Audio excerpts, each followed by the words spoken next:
En el nombre del Padre, y del Hijo, y del Espíritu Santo. Amén. Ven, Espíritu Santo, llena los corazones de tus fieles y enciende en ellos el fuego de tu amor.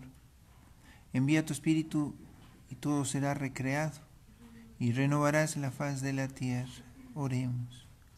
Oh Dios, que has instruido los corazones de tus fieles con las luces del Espíritu Santo, danos el gustar de todos los rectos según el mismo Espíritu y consuelos.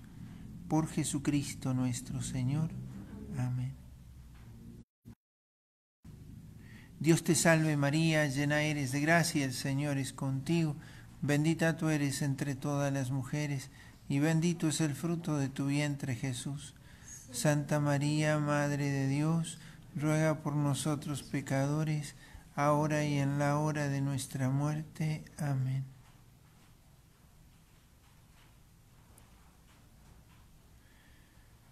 San Francisco Javier y Santa Teresita del Niño Jesús. En nombre del Padre, y del Hijo, y del Espíritu Santo. Amén. Vamos a comenzar esta última plática sobre la evangelización. Javier, desde la India a San Ignacio de Loyola, que de alguna manera nos permite como palpar el espíritu de aquello que para la Iglesia define la misión, que está definida justamente por aquellos que la encarnan, ¿no? La misión, la Iglesia no entrega algo distinto de sí misma, es como hace Dios, ¿no es cierto? Dios al dar, se da a sí mismo.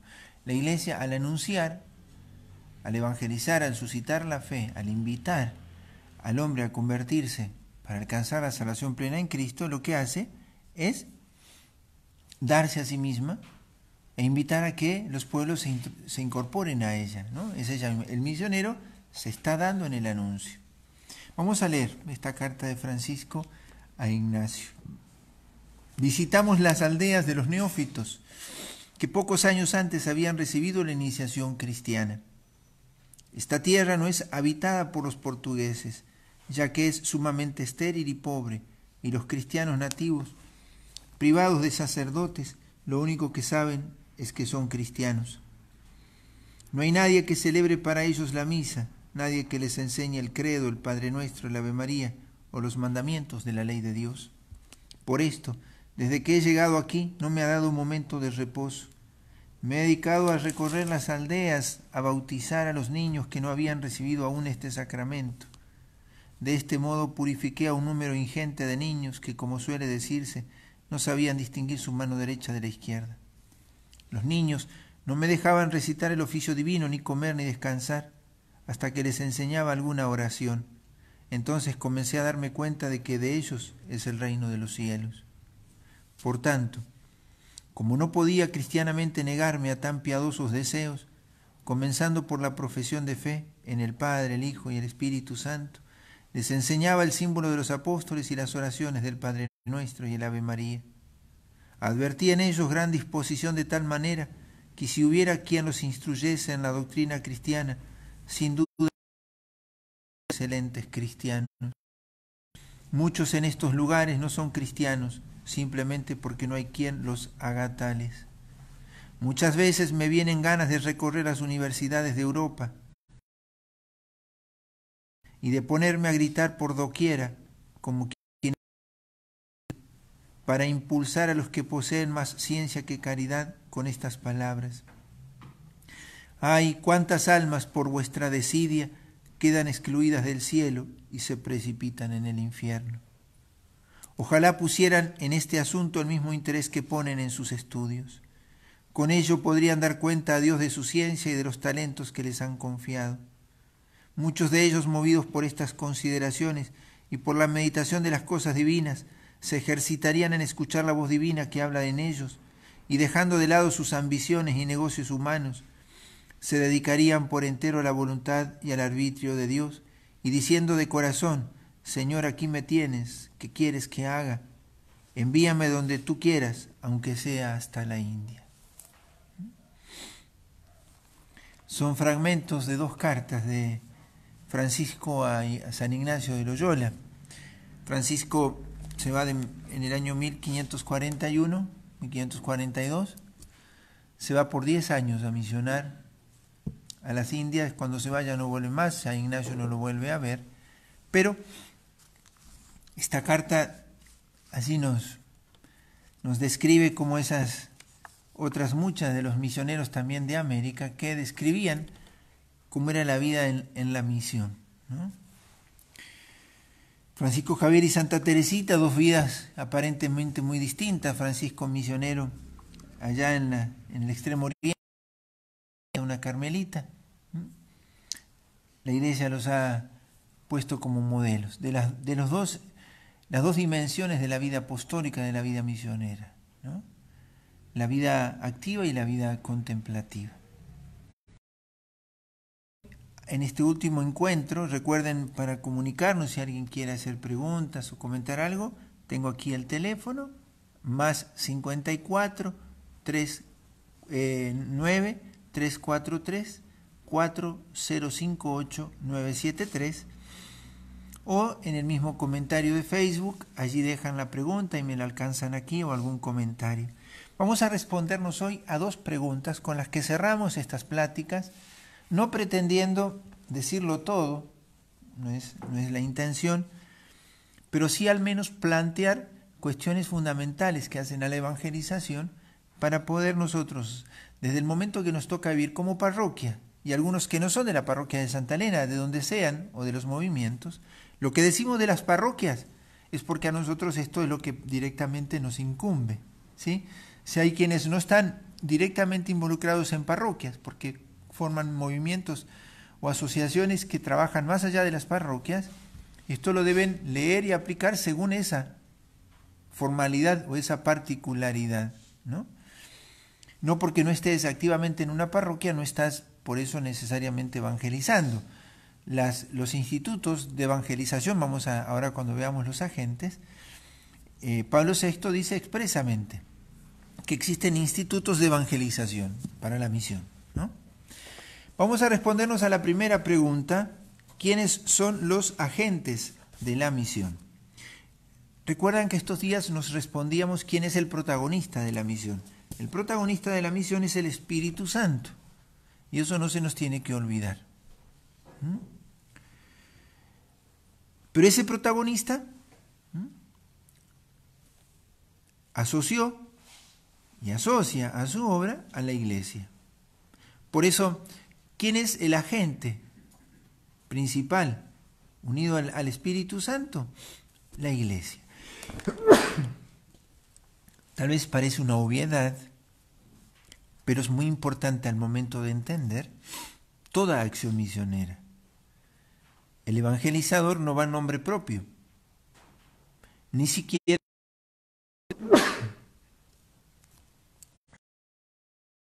su doctrina, sus criterios, sus pareceres. Va en nombre de la Iglesia, con la autoridad de la Iglesia, y a servir a implantar la Iglesia, ¿no? Entonces, lo primero que nosotros decimos, el primer agente de la evangelización es la Iglesia. Del número 59 al número 73 del Evangelii Nuntiandi de Pablo VI vamos a encontrar esto. En la Ad Gentes ustedes van a encontrar también el capítulo que habla de los misioneros, está allí también.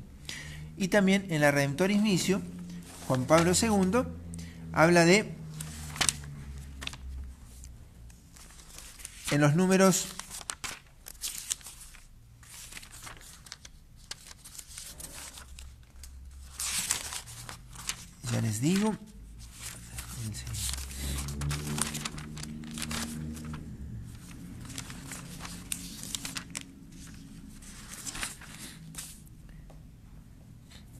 61 al 76. Pero vamos a quedarnos con Evangelii Nuntiandi. Primero la Iglesia. El Papa dice allí expresamente, citando al documento Ad Gentes, la Iglesia entera es misionera. La obra de evangelización es un deber fundamental del pueblo de Dios. ¿Quién tiene la misión de evangelizar? La Iglesia misma, ¿no?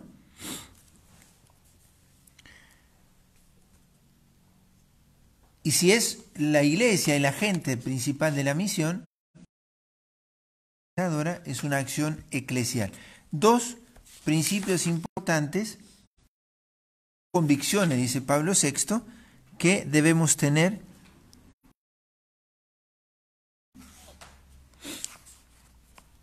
Primera, evangelizar es un acto profundamente eclesial. No es un acto de autopromoción, no es un acto individualista. Esto supone que la misión, quien la emprende, no lo hace por una inspiración personal, sino en unión con la misión de la iglesia. Misión es envío. Envía y da la autoridad para la acción la iglesia. Esa es la primera convicción. La evangelización es una acción de la iglesia y eso tiene consecuencias. Pensemos nomás. Nos tiene que interesar la misión en África, en Asia, en los otros países de América, Europa, Oceanía. ¿Por qué nos debería interesar a nosotros?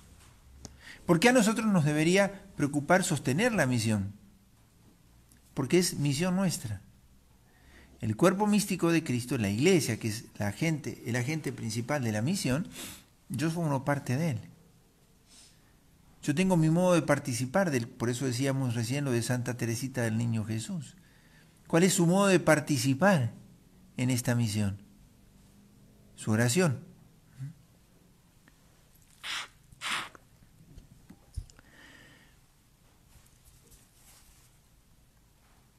Segunda convicción, ningún evangelizador es el dueño absoluto de su acción evangelizadora. Siempre es en comunión con la iglesia y sus pastores.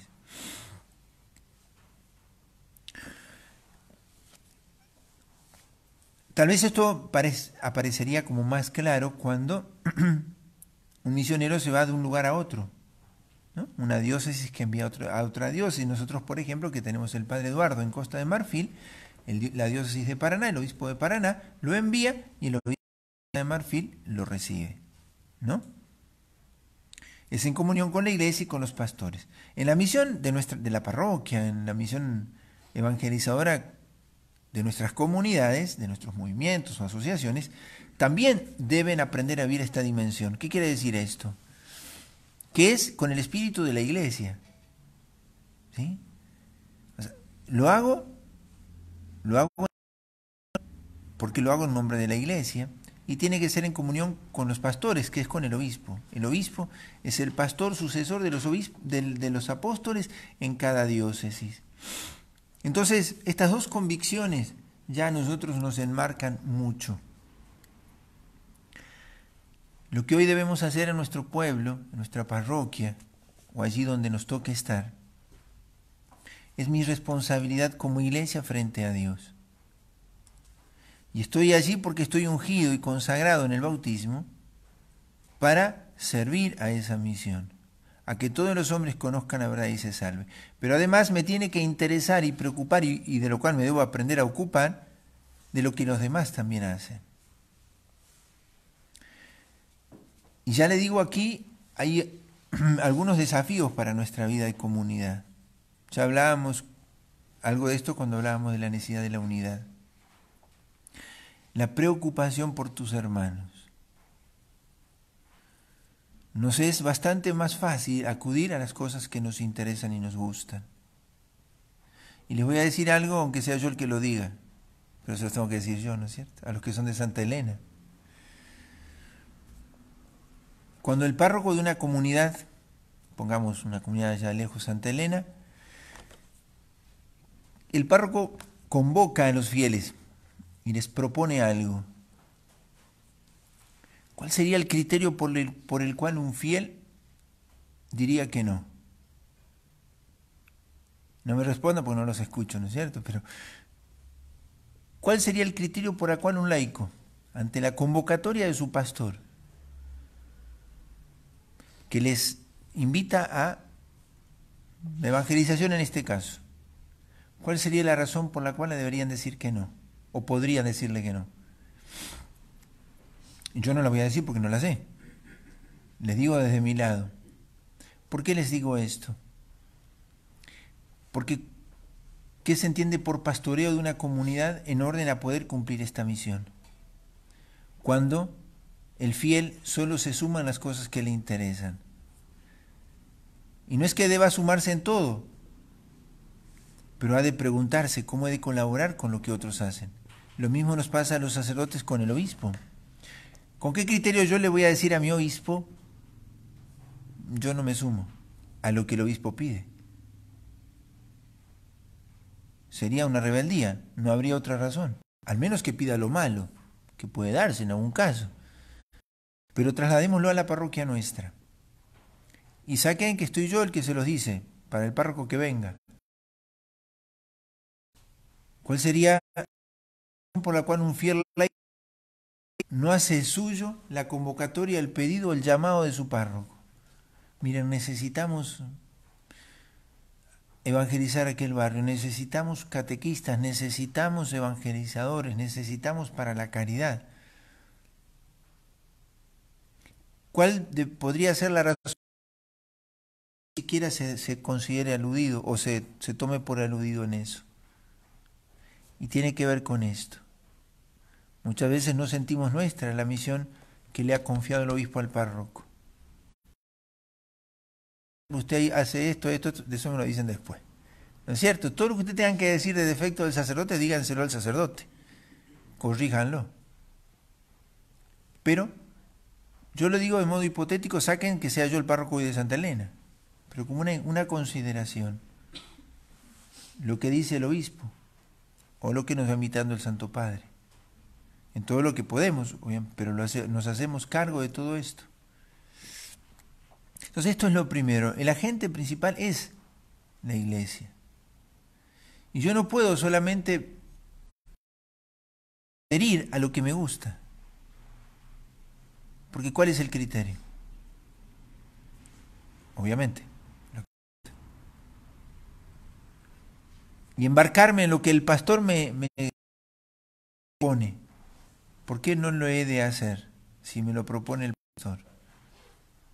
Y yo, con de mi parroquia, ¿qué haremos a partir de hoy? O que a partir de este momento, de que la gracia está viniendo a nosotros, y yo los estoy convocando, a que esto nos permita a nosotros dejar que el Espíritu nos diga por dónde hemos de ir. Pero por aquí tenemos que ir. Hay demasiados hermanos nuestros que no conocen a Dios, aunque estén bautizados. Y aprovecho a responder una pregunta que ya hicieron hoy a la tarde, Daniel, de San Luis. Hay areópagos dentro de la iglesia. Recuerdan que ayer hablábamos de los areópagos, esos lugares donde el Evangelio debe ser proclamado, y ayer hacíamos la lista esa que el Papa Juan Pablo II también invitaba a considerar. Esos lugares donde el Evangelio necesita ser proclamado. ¿Por qué? Porque la amenaza es que esos altares los ocupe otro Dios. Pablo va a predicar a los atenienses, donde había muchos dioses, pero había un altar vacío al Dios desconocido. ¿Hay areópagos dentro de la iglesia? Sí. Dentro de nuestras propias comunidades hay ámbitos amenazados porque otro Dios venga a ocupar el lugar que Dios merece. Les pongo un ejemplo. La ignorancia. Suena muy duro, ¿no? Pero miremos nosotros, ¿quiénes de todos nosotros hemos leído los 4 evangelios? Supongo que todos, pero muchos fieles no. Tenemos en la Biblia a mano el catecismo. ¿Cuántas horas a la semana lo estudiamos? Sé dar razones de mi fe, yo sabría explicar las 12 verdades del credo. Siendo yo un discípulo de Cristo, un fiel. Si he de dar razones de mi fe, estoy preparado para hablar con el mundo, como enseña la Gaudium et Spes en el Concilio Vaticano II. La ignorancia de muchas inteligencias, la fragilidad de muchas voluntades, no son areópagos donde hay que anunciar a Cristo. Y yo les voy a poner en esto también como un ejemplo. Muchas veces cuando se enseña la verdad y la radicalidad del seguimiento de Cristo, se detracta al que lo hace como un fundamentalista o un exagerado. Porque simplemente procura anunciar o enseñar lo que enseña el Evangelio y el Catecismo.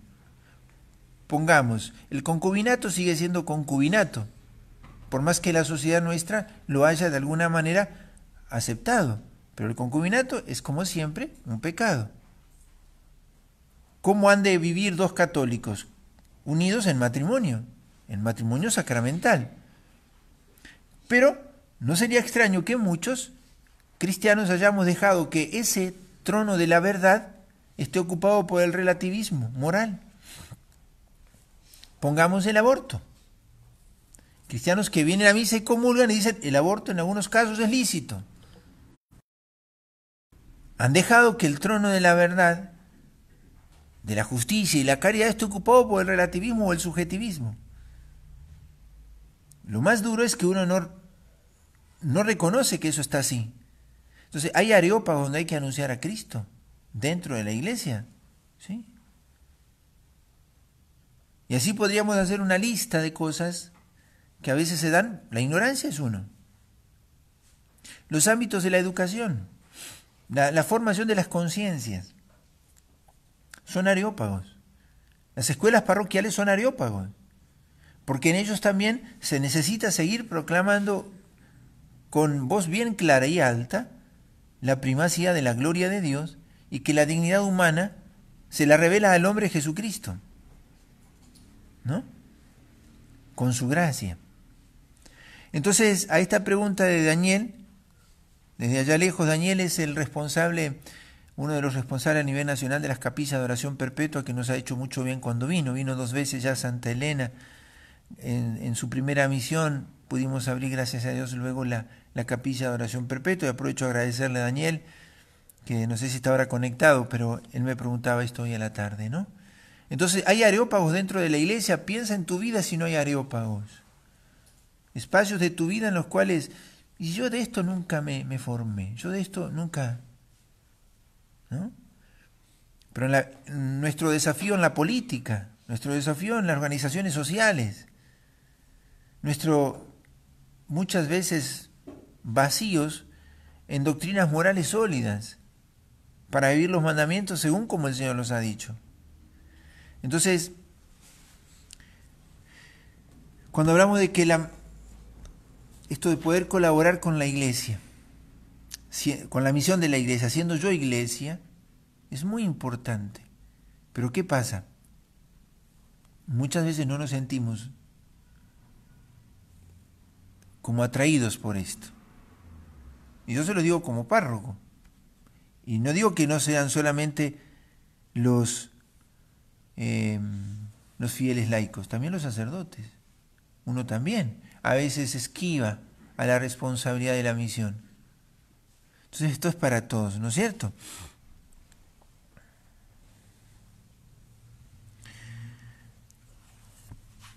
Vamos ahora a avanzar un poquito más en los agentes de la misión. Hablando de la iglesia,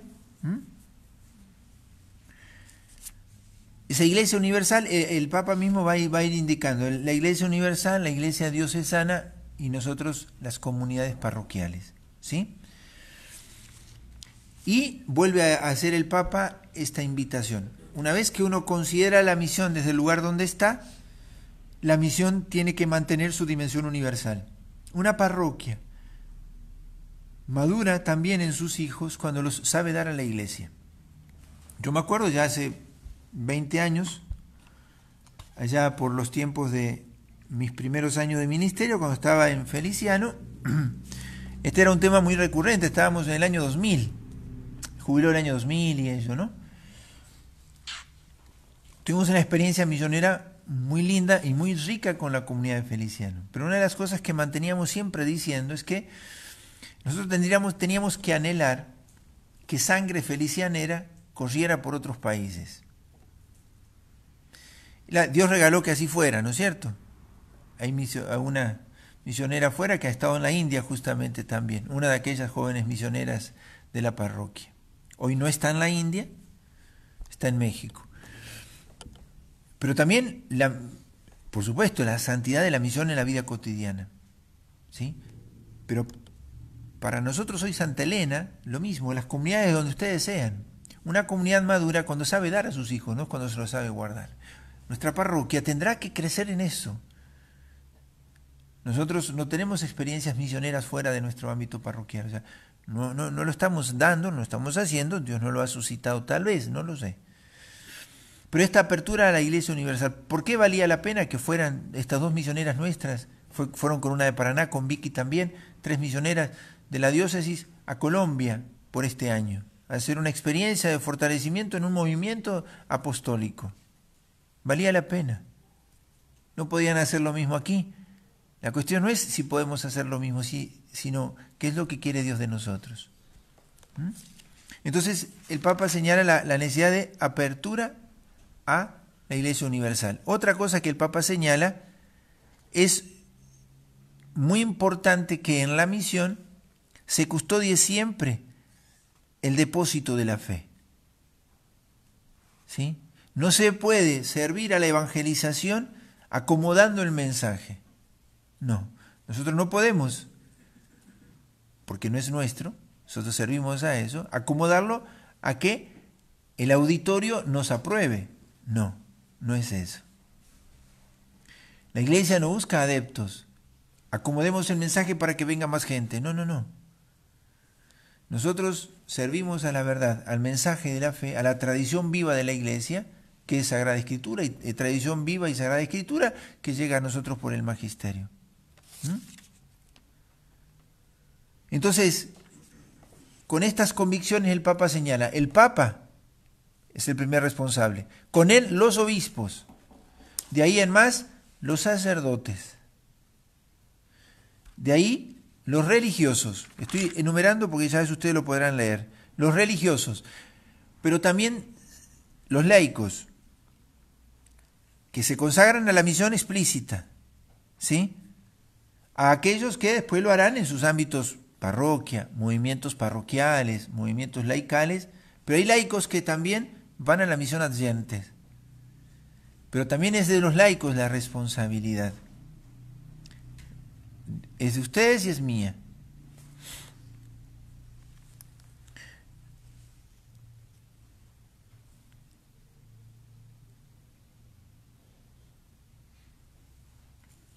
Respondo a esta pregunta porque ya me la hicieron hoy a la tarde y ahora me la vuelven a hacer. Wilmerly, de Wilmerlin, supongo que será de... ¿Están en Buenos Aires? Sí, están en Buenos Aires, así sí. De misioneros en Buenos Aires. Venezolana me parece. Si ya tengo un carisma y estoy en un movimiento católico y estoy ocupando un espacio en una parroquia para ciertas actividades y me invitan a participar del carisma que posee la parroquia e incluso a participar activamente en ella, ¿cómo hago si tengo responsabilidad del movimiento al que pertenezco? Es muy importante que uno descubra allí donde el Señor le quiere sirviendo. Quien está en la parroquia y sienta el carisma de la vida parroquial, que no tiene un carisma propio. El sacerdote diocesano, en mi caso, no tiene un carisma propio. Lo más propio del sacerdote diocesano, una parroquia, es que trate todos los carismas. Si dentro de la parroquia quienes tienen carismas especiales, particulares, es importante que ese carisma lo vivan a pleno. A pleno. Y si ese movimiento en el que vive ese carisma trasciende a la parroquia, sirva a ese movimiento viviendo en plenitud esa gracia particular que es el carisma. Y viviendo en esa parroquia, porque sigue viviendo en esa parroquia, la santidad de vida enriquece al cuerpo místico de la parroquia. Es la riqueza de un movimiento laical, que enriquece a la vida de la parroquia, pero a la vez florece en ella, en esa persona, la parroquia. La parroquia no prepara a los laicos para tenerlos consigo. Ustedes no tienen que servirle al párroco de turno. El párroco no tiene que servirse de los laicos para hacer lo que el párroco quiere hacer. El párroco sirve a que los laicos puedan descubrir su propio carisma y vivirlo a fondo. Porque el párroco se va. El párroco sirve a que ustedes puedan encontrar su propio carisma y vívanlo santamente, y nadie tiene que envidiar al otro carisma y nadie tiene que sentirlo como suyo, como dueño. Cada uno viva su carisma a fondo. No sé si con eso respondo, Wilmerlin, a esa pregunta, pero en un momento tienes que discernir, si no haces las dos cosas a media. ¿Sí? Vive lo que es tu carisma en plenitud, ¿no? Entonces, como laicos, ustedes tienen esa responsabilidad también del anuncio en el carisma propio, en el ámbito parroquial, y después dice el Papa, la familia, evangelizadora de otras familias. Y aquí aprovecho a decirle a los que están aquí detrás, ¿no? A quienes no les veo, pero si eres papá, mamá, familia, bueno, este es el momento. ¿Dónde te pide Dios que sirvas? En tu familia, muy bien. Pero haz de tu familia realmente misionera. Misionera de otras familias. Favorecer para que en el ámbito parroquial las familias creen para sus hijos espacios donde sus hijos puedan crecer en todas sus dimensiones. Miren nuestra parroquia. Necesita todavía más desarrollo de la dimensión cultural para que los niños y adolescentes y jóvenes encuentren aquí la posibilidad de expresar todos sus talentos, la posibilidad de crecer en todas esas dimensiones de su vida. La cultura, el deporte, la vida fraterna, la recreación, el cultivo intelectual, las buenas lecturas. Familias o familia de familias, la parroquia. Entonces las familias deberían anhelar que la parroquia fuera eso. Yo se los digo lo que yo pensé cuando vine. Ya llevo casi 5 años y medio, así que ahora lo puedo decir. Yo siempre pensé esto y lo sigo pensando de alguna manera, cuando alguna vez, si Dios quiere que vaya a otra parroquia o no, no lo sé. Pero de que uno dice, no lo abordan al sacerdote, al párroco cuando yo vine, ¿no? ¿Por qué los papás no vienen y lo abordan a uno y le dicen, padre, queremos ayudarle porque queremos hacer que la parroquia sea un lugar para nuestros hijos? A mí me pasó al revés, tuve que buscar a los papás para decirles que primero hay lugar para ellos, ¿no es cierto? En muchos casos, ¿eh? Los que están ahí atrás me dirán si es mentira, no los escucho, así que, pero después me lo podrán decir. Pero yo decía, ¿por qué los papás no me lo piden? No quieren que la parroquia sea un ámbito para sus hijos. Y yo les digo, con el paso del tiempo, la parroquia va a ser un reservorio de vida, de cultura, de vida fraterna, de vida sana, de santas amistades. Yo se los digo así porque, bueno, yo estoy en mi etapa tal vez ya más avanzada, no sé si ya la final, pero por ahí vamos.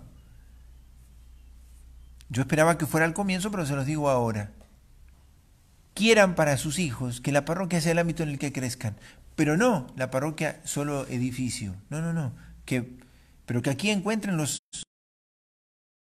trabajarse en todas sus dimensiones, también el deporte, el teatro, la música, la lectura, la vida fraterna, la vida al aire libre, el servicio, la caridad, la evangelización en todas sus manifestaciones. Deséenlo para sus hijos. Si no, ¿quién se los va a hacer? ¿Dónde van a crecer sus hijos? Más tiempo en una academia de inglés que delante del Santísimo. Más tiempo aprendiendo danza o deporte que encontrándose con sus hermanos para cultivarse en la parroquia en otras dimensiones, pero con hermanos que desean transformar el mundo en Cristo. ¿Está mal lo otro? No. Pero la evangelización supone que los agentes vivan en plenitud de esta vocación.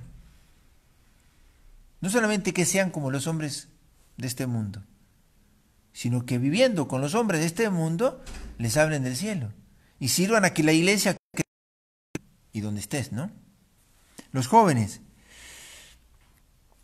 La iglesia espera mucho de ellos, dice el Papa. Bueno, nosotros, los adultos, ¿qué les ofrecemos a ellos aquí? Queremos que vengan y ¿qué les ofrecemos? Les dedicaremos tiempo, les favoreceremos los espacios. ¿Qué les ofrecemos? Los que tenemos en los colegios. tenemos 2.500 alumnos entre niños, adolescentes y jóvenes todos los días. Miren si no es una oportunidad maravillosa.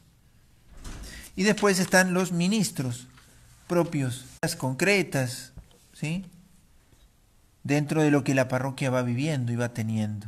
La caridad, ya lo hemos dicho, Cáritas, CONIN, Grávida y otros movimientos que pueden estar sirviendo en la caridad, ¿no?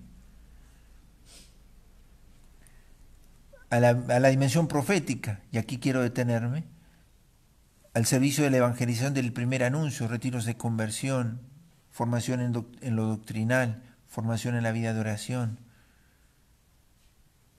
la catequesis. Tanto la Redemptoris Missio como la Evangelii Nunciandi destacan el valor de los catequistas como aquellos que ayudan al crecimiento en la fe de aquellos que son atraídos por Cristo. Y yo creo que aquí está la clave de nuestro momento, de que los laicos puedan formar sus corazones de catequistas, que puedas en tu barrio, en tu manzana, saber cuántos niños hay que no han recibido la catequesis. Y no será esa la catequesis que tendremos que pensar para adelante.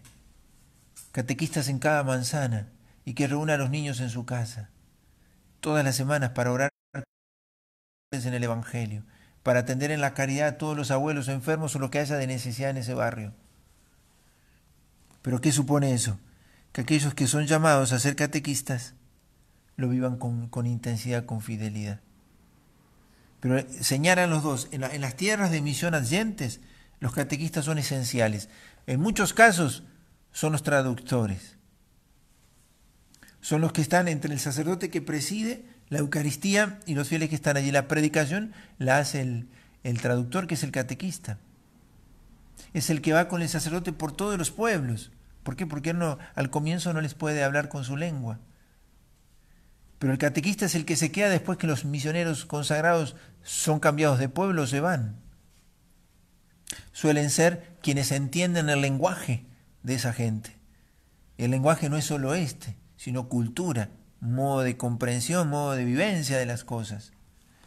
Y nosotros también tenemos que reconocer que nuestro pueblo también tiene esa necesidad de poder ir aprendiendo a reconocer lo que está necesitando. ¿Y quién más? ¿Quién mejor que el que vive la misma situación en nuestros barrios? ¿Sí? Aquellos que sienten el llamado a consagrarse a la catequesis, que es a ayudar a la maduración de la fe, deben prepararse para eso y ser capaces con su vida de ponerse a la par y acompañar, hacer crecer e incorporar a la vida de la iglesia, pero vivirlo con plenitud. El catequista tiene que vivir plenamente la comunión fraterna, porque sirve a eso. Entonces, los catequistas, y ahí podríamos incluir todo lo que son los movimientos que reúnen a niños, jóvenes, adultos, para acompañarlos en su crecimiento en la fe. Movimientos laicales en nuestra parroquia, grupos de jóvenes que decimos, de adultos. No deben ser grupos de entretenimiento, no, verdaderos discipulados, ¿no? Bueno, con respecto a esto, a los agentes de la misión, es la iglesia el agente principal, el protagonista es el Espíritu Santo en ella. De ahí el Papa para abajo, todos tenemos responsabilidades, cada uno según su carisma propio, su estado de vida. Pero hay quienes son llamados exclusivamente a esto, o más específicamente a esto. Familias, llamados a ser familias misioneras, a sumarse a los movimientos laicales de misión. Niños, adolescentes, jóvenes, adultos. Otros tendremos un servicio distinto, que será la tarea parroquial, uno diría ordinaria, pero que es tan importante como la tarea extraordinaria de la misión o de la parroquia.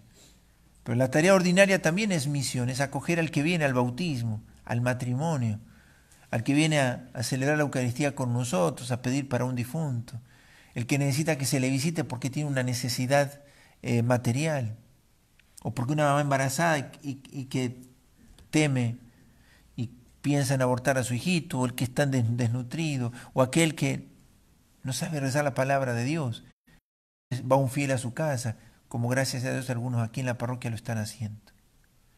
Bueno, esto es lo que es agentes de la misión. Pero yo quería terminar, ya nos quedan 10 minutos, coronar todas estas pláticas con algo que para mí es la clave, el centro. Bueno, sí, no sé si...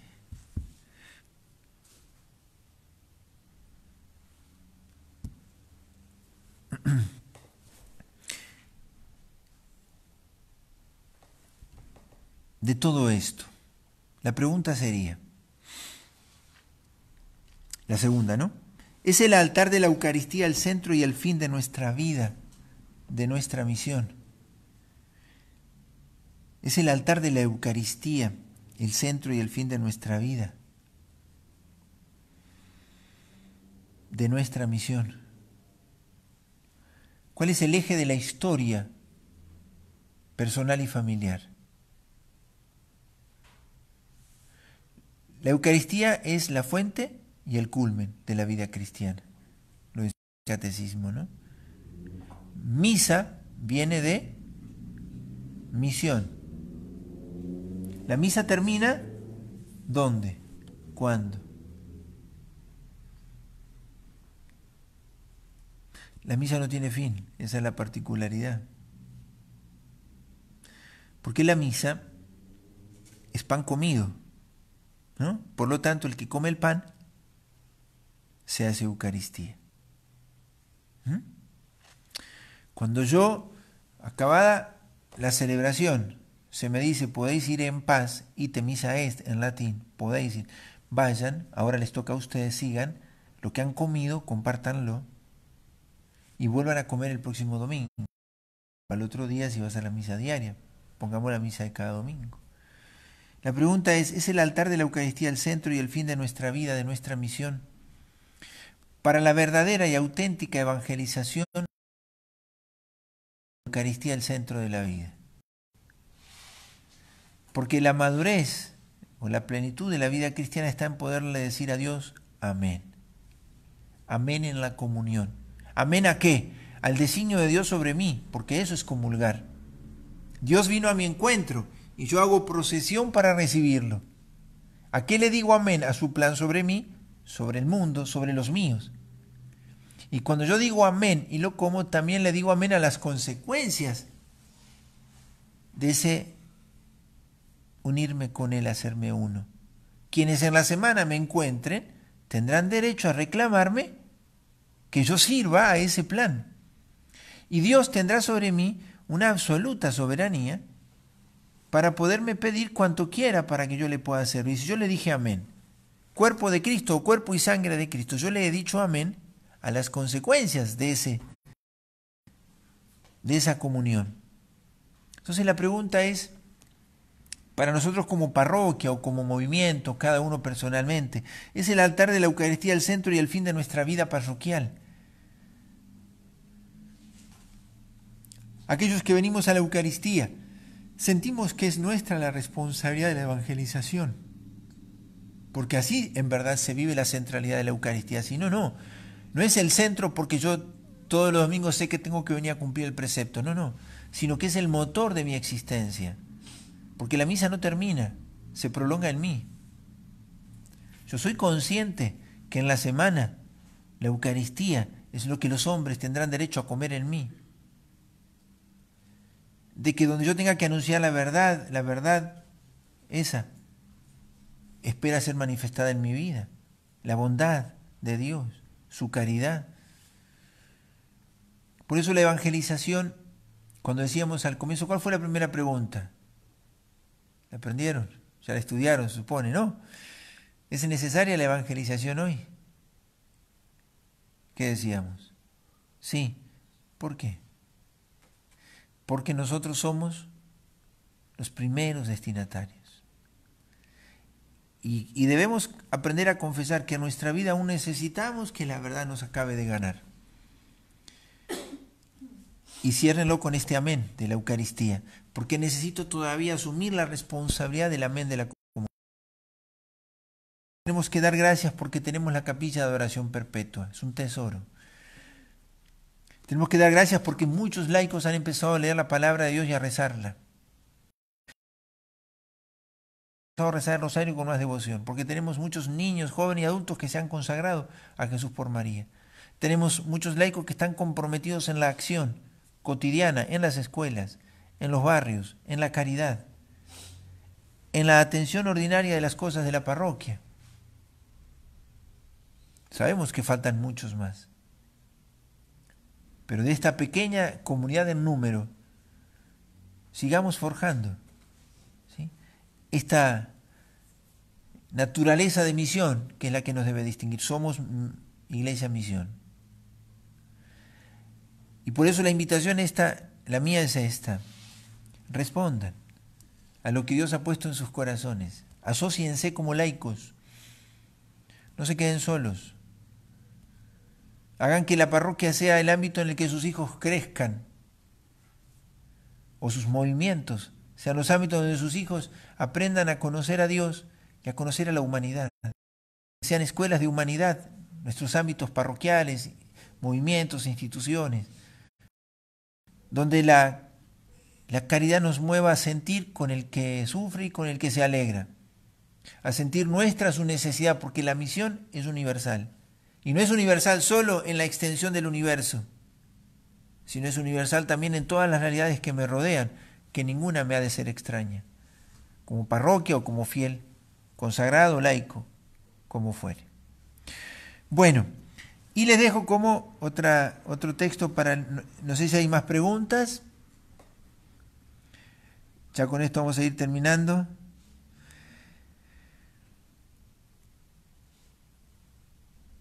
Les dejo una lectura que es como del Evangelio para la misión. Mateo 10. Mateo 10.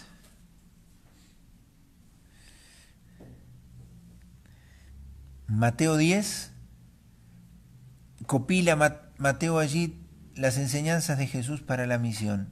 Les invito a que sea para todos una lectura espiritual a partir de estas pláticas, para rezarlo. Y les voy a mostrar un dibujito, no sé si va a salir hasta allá, pero bueno, que lo acaban de mandar. No sé si se ve por la cámara, pero bueno, yo lo acerco un poquito. No, está bien, yo lo acerco, ya se lo describo. Es una niñita que me ha dibujado hablando. Es una misionera pequeña, Sara, su mamá Clara me lo ha enviado, que nos ha estado acompañando en estas pláticas, una pequeñita. Acá hay una pregunta. Si quieren, ya es el último momento. Si no entran más preguntas, ya vamos a rezar. Yo con esto he cumplido pobremente lo que quería compartirles. María Fátima de Ecuador. Padre, a veces dejarlo todo no sería irresponsable cuando tenemos que trabajar, pero aún así sentimos que Dios llama. ¿A qué llamamos dejarlo todo, Fátima? ¿No? O sea, cuando el Señor te pide ser esposo y padre, o sea, esposa o madre, tienes que darlo todo como esposa y madre. Ese es tu primer deber de Estado. El primer deber es el deber de Estado, ¿sí? Uno debe ser santo en su propia vocación. Si es consagrado, si es laico casado, soltero, como fuere, ¿no? Cada uno en su vocación ha de darlo todo. Pero esto de dejarlo todo, siempre recuerden lo que dice Jesús. En el fondo es dejar nada por todo. Cuando es la voluntad de Dios el todo.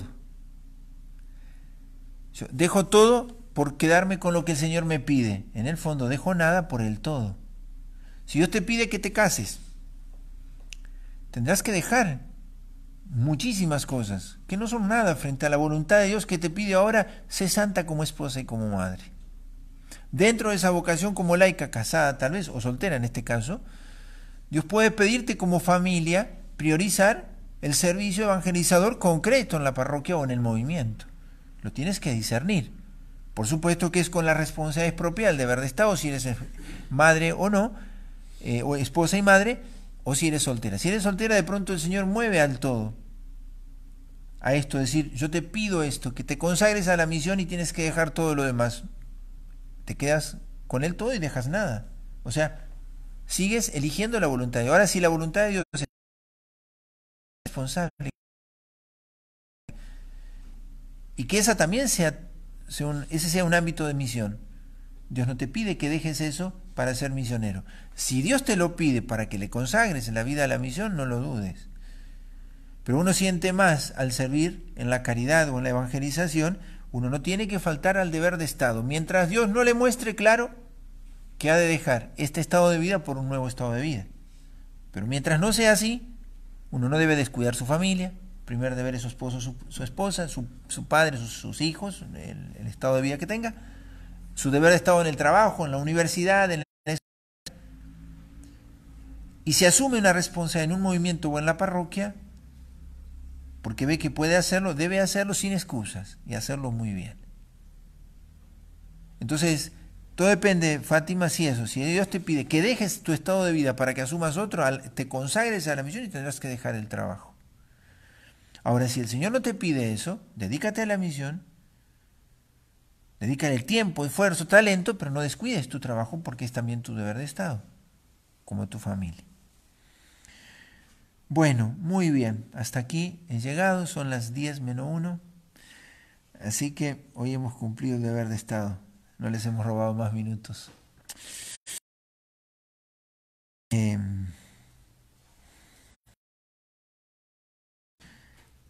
A ver, ahí llegó una pregunta, Salvaron. Padre, estos tiempos especialmente nos piden vivir radicalmente la misión, más aún cuando dentro de la misma iglesia se están predicando con doctrinas diferentes a lo enseñado por la iglesia. Ahí está escribiendo, de Buenos Aires, Justin. Estos tiempos, como todos, y esto lo decía un profesor nuestro de teología pastoral,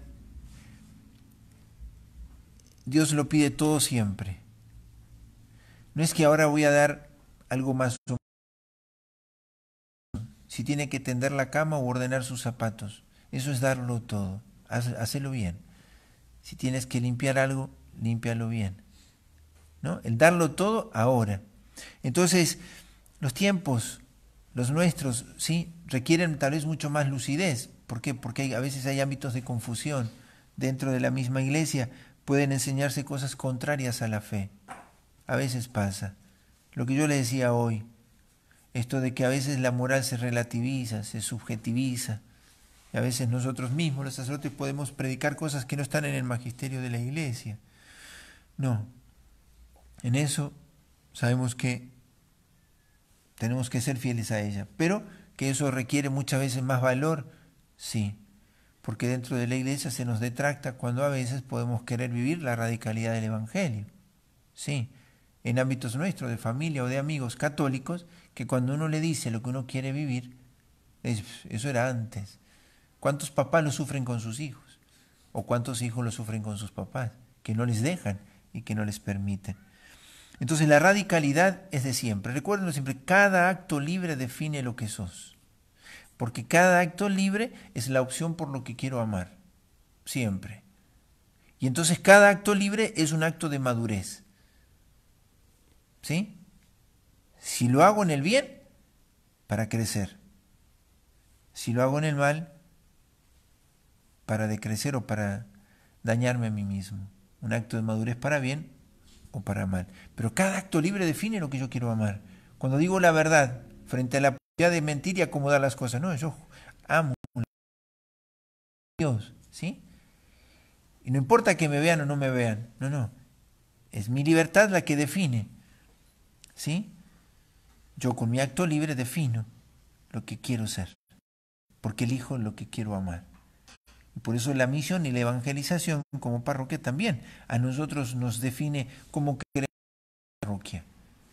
Solo para mantenernos. Recuerda lo que decía el Papa Francisco, una linda imagen, hospital de viejos encerrados. atrofiados, ¿no? Si nos animamos a salir un poco más. Y salir no quiere decir hacer más cosas, sino vivir en verdad todas estas dimensiones en las que le permitamos hacer con nosotros lo que Él quiera. Aquí también nos pone un ejemplo. El padre Opeca, no sé si ustedes lo han visto, Mozambique o no recuerdo qué país era, si me lo recuerda Graciela, es un misionero argentino que transformó un basural en una pequeña ciudad. ¿No? Yo he visto algún video, pero Graciela dice que ha estado con él en alguna de sus presentaciones. Es un hombre que se consagró, un sacerdote consagrado a la misión, que ha servido concretamente en un lugar, después de muchos años, ¿no? En el silencio de la entrega, hoy es un testimonio y una luz, como seguramente lo serán muchos que nosotros hoy no lo sabemos y no los vemos, en nuestros mismos pueblos, en nuestras ciudades. Gracias, Graciela. Bueno, les agradezco mucho por haberles dedicado a ustedes también estos días a que podamos compartir esto. Esto es una mala introducción, así que no me hagan caso. ¿No es cierto? Ustedes lean lo que dicen los papas. Lo que les dije yo, más o menos. Pero no, fue con mucho deseo de poderles compartir algo que a todos nos ha de enamorar. Servirle a Jesús. Porque tenemos el honor de estar aquí, de estar en su iglesia, de haber sido llamados, consagrados, y que Él nos pueda contar entre sus filas, no es poca cosa. Como parroquia tenemos que seguir con esto ahora, a partir de ahora, madurar. Todo aquel que se sienta llamado, no lo deje para mañana. Tome decisiones. Quiero y lo pido. En eso que sientes el llamado. El que siente la inquietud discierna dónde puede servir. Y aquel que ya está sirviendo, esté convencido de que no importa cuánto los hombres ven lo que hace, sino que en el cuerpo místico de, como Santa Teresita del Niño Jesús, en el cuerpo místico de Cristo, ¿sí? Mi bien enriquece a todo el cuerpo. No importa si aquí en la tierra se me lo valora o se me lo reconoce. O Francisco Javier en el frente de batalla, gastándose las manos por bendecir y bautizar. Bueno, cada uno allí en el lugar que Dios lo pone. Pero sentir que es nuestra la responsabilidad que Jesús nos confía de servir a la salvación del mundo. El celo por las almas es la medida de nuestro amor por Dios. ¿Sí? Eso tiene que ser muy claro. Porque es el celo por la salvación de aquellos a quienes Jesús ama. Entonces, el primer celo que tenemos que tener es por nuestra propia salvación, porque Jesús me ama. ¿Cómo no he de ser yo santo? ¿Cómo no he de orar más? ¿Cómo no he de orar la palabra de Dios? ¿Cómo no he de ir más seguido a la Eucaristía, a confesarme, a la capilla de oración perpetua, al Santísimo? ¿Cómo no he de conocer más mi fe? Si yo soy amado por Dios, el celo por mi salvación. Y así también viviré el celo por la salvación de mis hermanos. Bueno, le rezamos a la Virgencita. Le confiamos todas nuestras intenciones. Yo les invito a que el que recemos cada día en casa pueda ser por lo menos los matrimonios y las familias de Santa Elena, rezarlo por esto. Recemos porque nosotros podamos asumir la evangelización que Dios nos pide. Recemos el rosario. Todos los y ya nos volveremos a encontrar. Esperemos que pronto pueda ser cara a cara en poder seguir madurando. Que pase la cuarentena para manifestar. Si hay algo más, hay que saberlo dar hoy. El día de hoy. No sabemos si tendremos el de mañana. Bueno, hacemos una oración a la Virgen. ¿Sí? Padre, del Hijo y del Espíritu Santo. Amén. Dios te salve, María, Llena eres de gracia, el Señor es contigo. Bendita tú eres entre todas las mujeres, y bendito es el fruto de tu vientre, Jesús. Santa María, Madre de Dios, ruega por nosotros pecadores, ahora y en la hora de nuestra muerte. Amén. Gloria al Padre, y al Hijo, y al Espíritu Santo. San Francisco Javier y Santa Teresita del Niño Jesús. Santo cura Brochero. Gloriosa Santa Elena. El Señor esté con ustedes. Que la bendición de Dios Todopoderoso, Padre, Hijo, Espíritu Santo, descienda sobre ustedes y permanezca para siempre. Amén. Queden en paz.